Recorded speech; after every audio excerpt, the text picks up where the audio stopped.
نحمدہ ونصلی علی رسولہ الکریم اما بعد۔ میرا نام علی منیر ہے۔ ہماری بہت بڑی سعادت ہے کہ حضرت شیخ الاسلام مفتی محمد تقی عثمانی صاحب دامت برکاتہم العالیہ کے اجل خلیفہ، جن کا نام حضرت مولانا عبدالواحد صاحب ہے دامت برکاتہم العالیہ، ان کا تعلق ایران سے ہے، تو یہ ایران سے پاکستان تشریف لائے ہوئے ہیں۔ حضرت دارالعلوم کراچی کے قدیم فاضل ہیں، 1404 میں ان کی وہاں سے فراغت ہے، اور حضرت شیخ سے بھی خلافت بھی ہے، اجازت بھی ہے، اور تقریباً 40 سالہ پرانا بیعت کا تعلق بھی ہے۔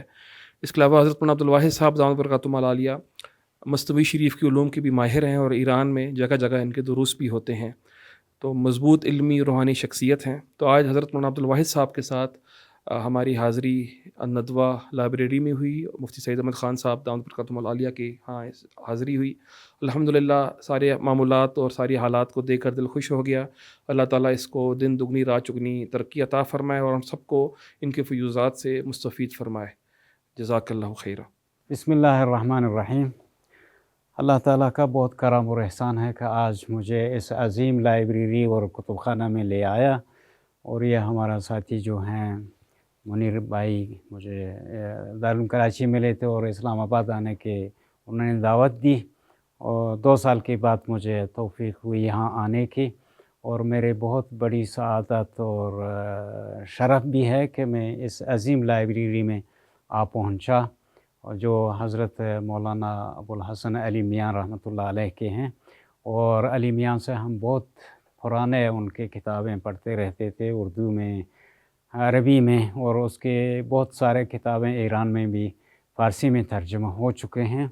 اللہ تعالیٰ نے حضرت علی میاں کو اس زمانے کا مجدد بنایا تھا، نئے نسل کے اور نئے فکر کے اور نئے ذہنوں کے بنانے کے لیے۔ سید نے ایک مقالہ لکھا ہے، ردۃ جدیدۃ لا ابا بکر لہا، کہ ایک ردہ آیا ہے جو ملحدین ہیں، الحاد، اس کے لیے کوئی ابو بکر نہیں آیا، کیونکہ وہ جو پیغمبر کی وفات کے بعد جو مرتد ہوئے اور ملحد ہوئے، اس کے مقابلے میں حضرت ابو بکر صدیق رضی اللہ تعالیٰ عنہ تشریف لے آئے۔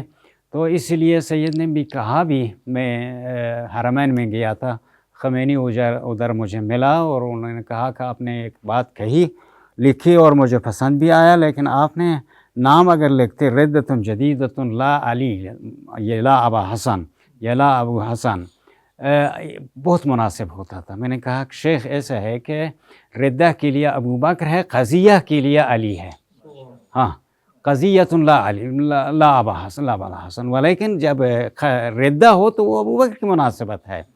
بہرحال میں کہتا ہوں کہ اس ردہ کے لیے ابو بکر اس زمانے میں بھی آ گیا، اور وہ خود حضرت علی میاں تھے۔